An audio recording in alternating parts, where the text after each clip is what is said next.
Kita mulai nggih. Assalamualaikum warahmatullahi wabarakatuh. Bismillahirrahmanirrahim. Alhamdulillahirabbil alamin. Wa bihi nasta'inu ala umurid dunya waddin. Wassalatu wassalamu ala asyrafil anbiya'i wal mursalin. Sayyidina wa habibina wa syafi'ina wa qurrati a'yunina wa maulana Muhammadin wa ala alihi wa ashabihi wa dzurriyyatihi ajma'in, amma ba'd. Asyhadu an la ilaha illallah wa asyhadu anna Muhammadar Rasulullah wa ufawwidu amri ilallah, innallaha basirum bil ibad. Hasbiyallahu la ilaha illa huwa alaihi tawakkaltu wa huwa rabbul arsyil azim. Qala Allah ta'ala fi kitabihil karim hikayatan an nabiyillahi Musa alaihi salam, Rabbi shrah li sadri wa yassir li amri wa hlul 'uqdatam min lisani yafqahu qawli. Para asatidzah, para ibu-ibu sekalian, hafidhoni wa hafidhakunallah, wabil khusus segenap pengurus majelis taklim, ibu-ibu Fatimah dan sahibatul bait Ibu Cici, dan sahibul hajatnya siapa jadi? Oh, Masya Allah. Jadi kalau sebutkan sendiri. Masya Allah. Geng.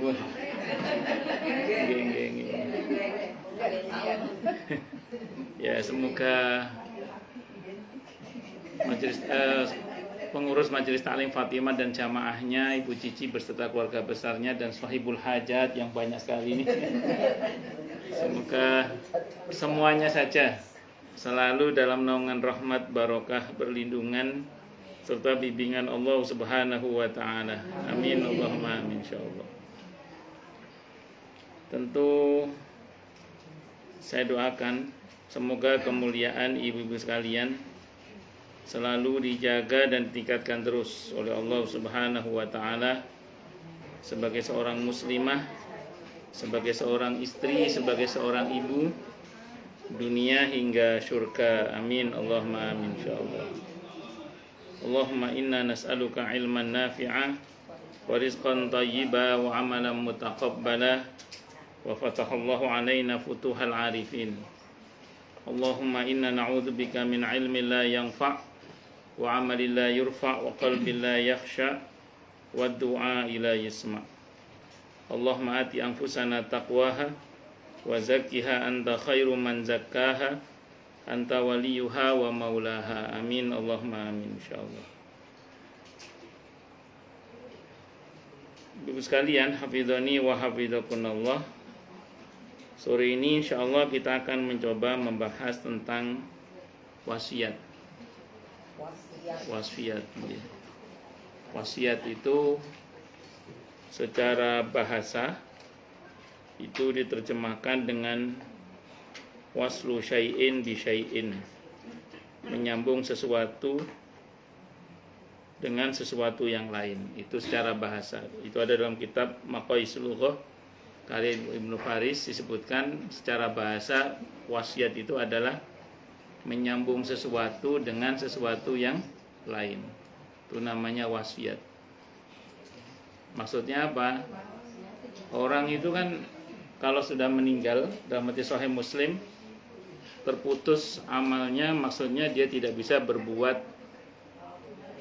kebaikan yang manfaatnya untuk dirinya kalau sudah mati. Nah, supaya dia terus mendapatkan pahala setelah dia mati, maka dia sambung amalnya dengan wasiat. Ya, jadi diharapkan ketika dia mati wasiatnya tetap dijalankan sehingga dia dapat bagian pahala. Ya, itu seperti itu namanya wasiat. Daripada saya penasaran, saya nanya, Ibu baru apa saya baru lihat tuh? Pendatang baru Ustaz. Betul ya Pak? Harun nggih? Apa? Kalau di Babu Tawang udah lama Pak. Nggih. Di sini baru seperti nggih. Iya, karena udah pensiun jadi baru. Oh gitu ya. Nggih. Makanya baru atau baru lihat itu. Beda ya Pak? Beda gitu. Kalau Bapak Tabas napa? Oh, guru nggih. Alhamdulillah, masyaallah. Nggih. Nggih, ngapunten. Daripada saya penasaran kan. Ada kuc hutahe nanti.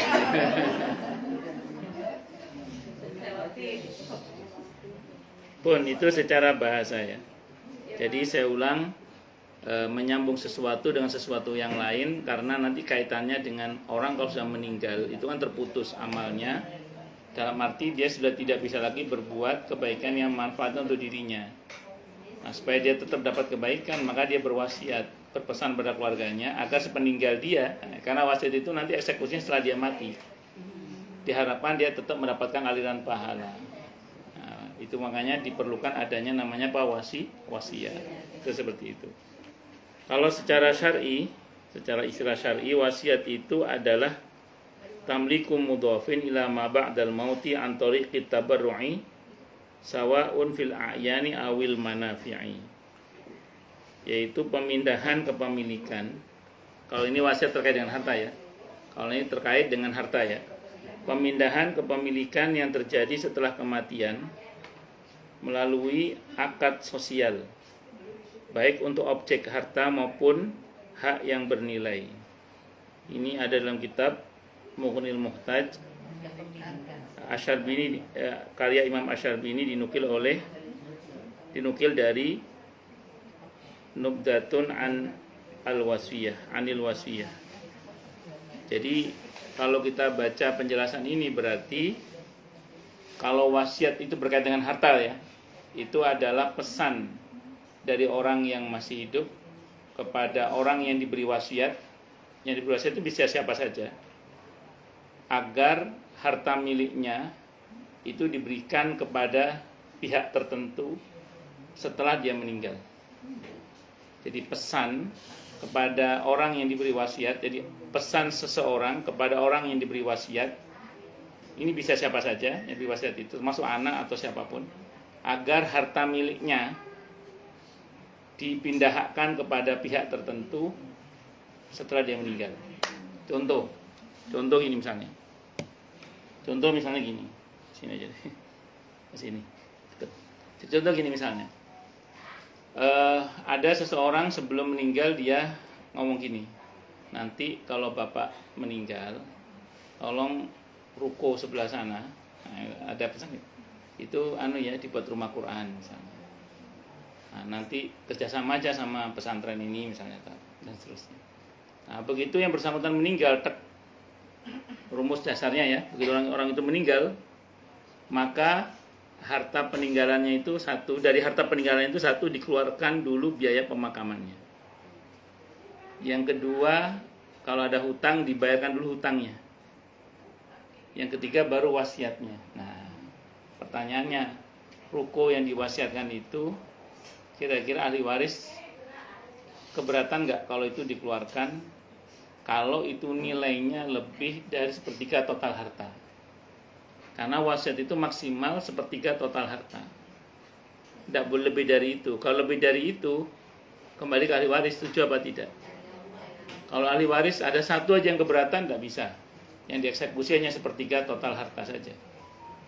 Oh, ternyata nilai ruko itu misalnya ya, itu lebih dari sepertiga total hartanya, maka yang dieksekusi hanya sepertiga total harta. Kalau gitu ruko nggak bisa dieksekusi karena mesti dijual dulu, karena ahli waris merasa keberatan misalnya. Kecuali ahli waris semuanya sepakat, tidak ada masalah kalau begitu. Ya udah nggak apa-apa demi kebaikan bapak kok misalnya, nggak ada masalah. Itu wasiat namanya. Jadi wasiat itu bisa dijalankan, bisa tidak, tergantung dari jumlahnya dan kesepakatan ahli warisnya itu nanti. Tapi secara umum melaksanakan wasiat itu wajib hukumnya sebenarnya. Tentu kembali pada asas kemampuan. Kalau ahli warisnya tidak mampu ya nggak dipaksa. Nah, terus kemudian kayak contoh ada orang berpesan nanti kalau saya mati dimakamkan di kampung ya. Nah, kampungnya itu Irian Jaya sana misalnya gitu. Negara Misalnya. anak berantah. Iya. Sementara keluarganya tidak punya kemampuan menyewa pesawat untuk ke sana misalnya gitu ya. Berat kan? Ya sudah sini aja nggak apa-apa. Tapi kalau misalnya rumahnya cuma di dekat-dekat sini misalnya Tasik atau mana kan mesti terjangkau lah. Tapi lagi-lagi kembali pada kemampuan keluarga sih. Dan tidak boleh kita sebagai yang masih hidup tidak boleh dengan sengaja membuat wasiat yang sengaja kita buat untuk menyusahkan keluarga, itu tidak boleh, berdosa itu. Jadi sudah tahu anaknya tidak mampu terus sengaja membuat wasiat yang dia tahu itu akan menyusahkan anaknya, itu tidak boleh. Tidak boleh. Harus sadar diri kalau mau ngasih wasiat itu. Betul. Pokoknya tidak boleh dengan sengaja membuat wasiat yang bikin susah anggota keluarga yang lain. Setelah wasiat baru waris. Itu kalau berkaitan dengan harta tadi ya, berarti berkaitan dengan pemindahan hak. Karena penting wasiat itu penting. Karena begitu ahli waris, begitu yang punya harta itu meninggal, hartanya kan dibagi waris kalau tidak ada wasiat. Kalau ada wasiat bisa diberikan kepada sesuai dengan wasiat, itu seperti itu. Ini sangat penting terutama kalau dia punya anak angkat misalnya. Kalau punya anak angkat dibuatkan wasiat, karena anak angkat tidak dapat bagian waris. Jadi anak angkat itu tidak dapat bagian waris dan karenanya harus dibuatkan wasiat untuk bagian hartanya. Itu ngomong kepada anak-anak yang lain, ini nanti kalau bapak meninggal kadang dapat bagian waris, ini adikmu yang dari hasil nemu di kardus ini misalnya gitu ya. Ya betul, ada beberapa nemu di kardus itu. Nah, ya betul. Ya ada adopsi itu. Nah ini nanti bapak buatkan wasiat untuk dia. Nah itu boleh, tidak apa-apa. Di awal mungkin saya pernah sampaikan di sini ya, wasiat itu tidak berlaku untuk ahli waris. Jadi ayat tentang wasiat itu terkait dengan harta tapi ini ya, tidak berlaku untuk ahli waris karena ayat tentang wasiat itu sudah dihapus dengan ayat waris, sehingga kata Nabi tidak ada wasiat untuk ahli waris kecuali Bu? Ya, kecuali satu, ahli waris yang dimaksud adalah ahli waris yang terhalang dari mendapatkan warisan. Contoh misalnya, Bu Antari kan punya anak laki perempuan. Ada Dio, ada Bu? Astrid. Ya, Dio ini menghalangi saudara-saudara Bu Antari dari mendapatkan warisan. Menghalangi saudara-saudaranya sama jenengan harus Pak Oki ya. Pak Suki namanya sana. Oke. Masukin pelapa itu. Nama Pak Oki gitu. Saya kalau ngomong Pak Oki ingat kumisnya itu aja. Singkat cerita, otomatis saudara-saudaranya Pak Oki, saudara-saudaranya Bu Antari itu tidak mendapatkan waris. Misalnya di antara adik ibu atau kakak ibu ada yang butuh bantuan, ibu bisa buatkan wasiat. Nanti tolong deposito mama yang di sana itu yang jumlahnya tinggal berapa Dik? Tinggal 3T mah ya. Itu sebagiannya untuk tante ini. Boleh tidak apa-apa karena terhalang dari mendapatkan waris misalnya. Nah, atau kepada ahli waris yang mendapatkan bagian warisan tapi dengan kesepakatan seluruh ahli waris. Contoh gini, di antara anak-anaknya itu kan anak-anak kan mendapatkan bagian warisan pasti itu. Terus si orang tua ngomong, kalian semua kakak-kakaknya sudah kuliah, sudah selesai semua, udah pada bekerja semua. Adikmu yang satu ini kan belum selesai sekolahnya, masih kecil. Pokoknya nanti kalau papa meninggal, tolong itu tabungan papa yang ini untuk adikmu ya, jangan dibagi untuk waris. Kalau seluruh anak-anaknya sepakat, ahli warisnya sepakat, semuanya sepakat, jadi tidak apa-apa. Karena dia masih sekolah. Nah, itu tabungan untuk sekolah adik kamu. Jangan dipakai yang lain-lain ya, misalnya. Kalau seluruh ahli waris sepakat, jadi itu. Tapi kalau ada satu saja yang nggak sepakat, nggak jadi. Gagal. Itu seperti itu. Waris, iya. Itu. Makanya ahli waris itu tidak berhak mendapatkan wasiat kecuali dengan kesepakatan seluruh ahli waris. Itu ya. Jadi saya ulang, wasiat terkait dengan harta itu tidak berlaku untuk ahli waris kecuali satu, dia terhalang dari mendapatkan warisan, Atau yang kedua, atas kesepakatan seluruh ahli waris. Jadi kalau dia termasuk yang mendapatkan bagian warisan, atas kesepakatan seluruh ahli waris. Saya ulang, ini berkaitan dengan wasiat harta ya.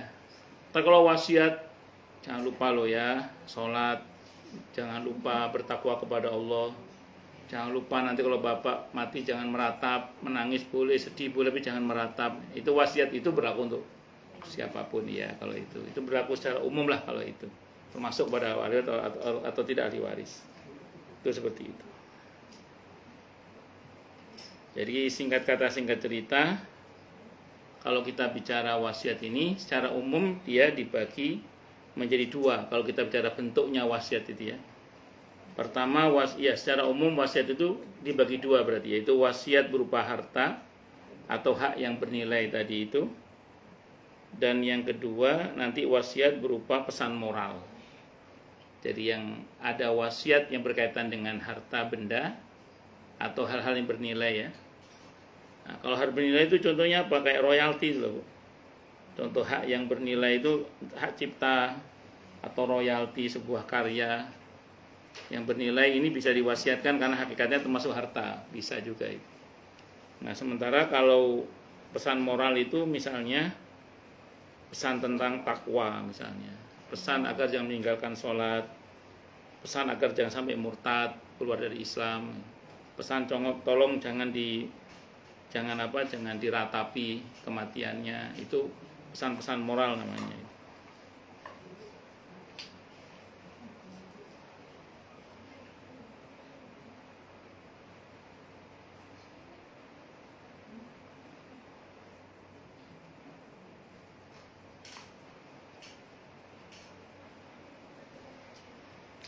Dari Ibnu Umar radhiyallahu anhuma, Nabi kita Muhammad sallallahu alaihi wasallam bersabda. Apa sabdanya? Ma haqqu mri'in muslimin lahu syai'un yusi fihi yabitu salasa layalin illa wa wasiyatuhu 'indahu maktubatun. Tidak dibenarkan bagi seorang muslim yang ingin mewasiatkan sesuatu namun dia biarkan selama 3 hari kecuali wasiatnya telah tertulis di dekatnya. Jadi kalau ibu mau pesan sama keluarga, wasiat maksudnya, itu usahakan segera ditulis. Kalau berkaitan harta ke notaris juga nggak apa-apa. Tapi kalau sudah pesan moral bisa tulis di figura, dipasang, ya ditempel boleh. Itu ada beberapa orang itu. Saya punya kawan seorang ustadz. Itu 3 tahun sebelum meninggal itu nulis wasiat di figura sama beliau, taruh di depan kamarnya. Itu 3 tahun sebelum meninggal beliau tulis itu. Boleh, tidak ada masalah. Segera tulis itu lebih. Ibnu Umar mengatakan ma marrat alayya lailatun mundu sami'tu Rasulullah sallallahu alaihi wasallam qala dzalik illa wa 'indi wasiyati. Sejak saya mendengar hadis Rasulullah Muhammad SAW, malamnya langsung saya tulis wasiat itu. Jadi beliau itu dimanapun beliau berada selalu ada wasiatnya. Kalau enggak di sakunya, di bawah bantalnya itu ada wasiat beliau selalu itu. Itu Abdullah bin Umar radhiyallahu anhu. Jadi kalau kita akan berwasiat, kalau sekarang media untuk menunjukkan bahwa kita punya wasiat tidak harus tulisan kalau sekarang sih, bisa dibuat video. Iya, ada, saya pernah nonton cuplikan sebuah film itu ketika bapaknya meninggal. Itu ketika rupanya bapaknya melihat ada potensi konflik di antara anak-anaknya. Maka beliau membuat video yang isinya nasihat-nasihat, arahan-arahan buat anak-anaknya itu. Itu wasiat juga itu. Wasiat yang divideokan. Berkaitan dengan pesan-pesan moral. Boleh, dapat. Silahkan. Itu soal cara aja sebenarnya. Itu seperti itu. Bahkan ada juga sebagian yang membuat surat bahkan. Jadi sebelum meninggal dia membuat surat. Nah, nanti untuk dibaca oleh anaknya karena anaknya masih bayi. Nanti kalau anaknya udah mulai bisa baca, kira-kira itu ada surat di umur sekian, itu ada yang begitu. Itu terserah lah, itu soal cara. Itu seperti itu. Contoh wasiat yang sifatnya moral itu dalam Al-Quran misalnya wasiat Nabi Ibrahim alaihissalam. Allah bercerita tentang wasiat Nabi Ibrahim alaihissalam dan Nabi Yakub alaihissalam di surah Al-Baqarah 132. Ini contoh wasiat yang sifatnya moral ya. Wa wassa biha Ibrahim banihi wa Yaqub ya bani ya innallaha astafa lakumud dina fala tamutunna illa wa antum muslimun. Ibrahim mewasiatkan hal itu kepada para putranya. Demikian pula Yakub, yang artinya wahai putra-putraku, sungguhnya Allah telah memilihkan agama untuk kalian. Karena itu janganlah sampai kalian mati kecuali dalam keadaan sebagai seorang muslim. Al-Baqarah ayat 132. Jadi wanti-wanti agar jangan murtad keluar dari Islam. Saya dulu pernah ada jamaah ketika menjelang wafatnya, beliau berpesan kepada anak-anaknya, siapapun di antara kalian yang murtad, maka tidak berhak mendapatkan harta saya. Karena memang dalam Islam orang yang kafir tidak bisa mewarisi dari seorang muslim, demikian juga sebaliknya ya. Itu seperti itu. Itu dituangkan dalam wasiat, boleh, tidak apa-apa. Siapapun di antara kalian yang murtad tidak berhak atas harta saya. Itu seperti itu. Wasiat Nabi Yakub alaihissalam secara khusus untuk putra-putranya. Allah berfirman dalam Al-Quran di surah Al-Baqarah 133 itu. Am kuntum syuhada'a idh hadara Yaqub al-maut idh qala li banihi ma ta'buduna min ba'di qalu na'budu ilahaka wa ilaha abaika Ibrahim wa Ismail wa Ishaq ilaha wahida wa nahnu lahu muslimun. Adakah kamu hadir ketika Yakub kedatangan tanda-tanda maut? Ketika ia berkata kepada anak-anaknya, apa yang kamu sembah sepeninggalku? Mereka menjawab, kami akan menyembah Tuhanmu dan Tuhan nenek moyangmu, yaitu Ibrahim, Ismail, dan Ishak. Yaitu Tuhan yang Esa, yang kami hanya tunduk patuh kepadanya. Jadi sebelum wafat, Nabi Yakub mau berwasiat kepada putra-putranya agar tidak menyembah kecuali hanya kepada Allah. Jadi ada orang itu, ini kan Nabi ya, di luar selain Nabi pun ada. Sebelum meninggal itu bukannya ditalkin, malah menalkin. Ini kan ceritanya Nabi Yakub mau meninggal kan, bukannya ditalkin, beliau malah menalkin. Kalau orang meninggal kan ditalkin la ilaha illallah. Ini dia malah nalkin keluarganya agar la ilaha illallah kan, tidak menyembah kecuali hanya kepada Allah. Itu ternyata tidak hanya terjadi di sekelas para nabi. Di Senturi itu ada jamaah saya, beliau cerita ke saya. Mbahnya itu menjelang meninggal, habis sholat asar itu cucu-cucunya dikumpulkan, cucu-cucunya itu, termasuk cucunya adalah jamaah saya itu.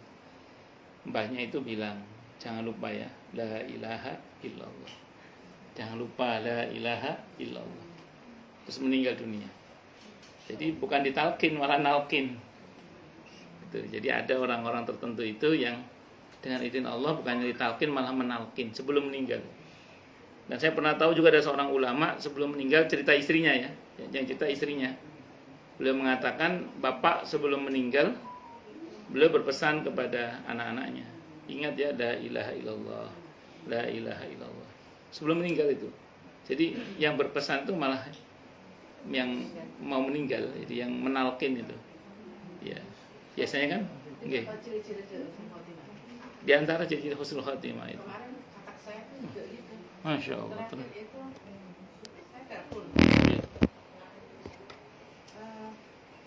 Omanya tuh sudah lama sekali itu, saya sampai panggil berkali-kali nggak jawab. Terus aku itu la ilaha illallah, la ilaha illallah. Oh ya, apik mbak saya gitu. Iya terus dan itu terus saya bilang gitu. Minta sama Allah saya bilang gitu untuk sembuh. Itu terus gitu terus. Terus malah saya ngomong apa gitu terus udah ini aku tak sholat itu jadi oh iya mbak ya oh jadi belum maghrib sebelum maghrib oh di sana kan di Semarang kan Iya. Masya Allah, iya. Itu di antara ciri husnul khotimah itu betul.